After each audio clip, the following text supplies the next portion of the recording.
We all recognize the right and indeed the imperative of states to defend themselves against terrorism. That's why we must unequivocally condemn Hamas's barbaric terrorist attack against Israel. Babies riddled with bullets, young people hunted down and gunned down with glee, young people beheaded, families burned alive in a final embrace, parents executed in front of their children, children executed in front of their parents, and so many taken hostage in Gaza. We have to ask, indeed it must be asked, where is the outrage? Where is the revulsion? Where is the rejection? Where is the explicit condemnation of these horrors? We must affirm the right of any nation to defend itself and to prevent such horror from repeating itself. No member of this council, no nation in this entire body could or would tolerate the slaughter of its people. As this Council and the UN General Assembly have repeatedly affirmed, all acts of terrorism are unlawful and unjustifiable.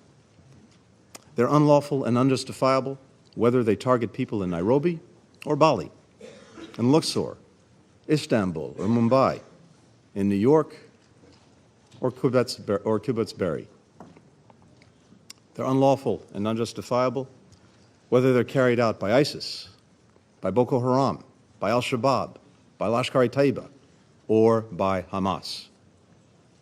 They're unlawful and unjustifiable whether victims are targeted for their faith, their ethnicity, their nationality, or any other reason.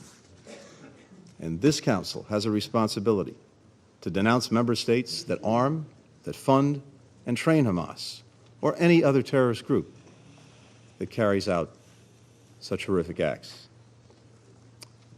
Let's not forget that among the more than 1,400 people that Hamas killed on October 7 were citizens from more than 30 UN member states, including many of the members around this very table. The victims included at least 33 American citizens. Every one of us has a stake.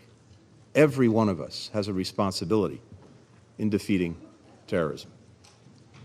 Second, we all agree on the vital need to protect civilians. As President Biden has made clear from the outset of this crisis, while Israel has the right, indeed the obligation, to defend itself, the way it does so matters. We know Hamas does not represent the Palestinian people, and Palestinian civilians are not to blame for the carnage committed by Hamas. Palestinian civilians must be protected. That means Hamas must cease using them as human shields. It's hard to think of an act of greater cynicism. It means Israel must take all possible precautions to avoid harm to civilians. It means food, water, medicine, and other essential humanitarian assistance must be able to flow into Gaza and to the people who need them.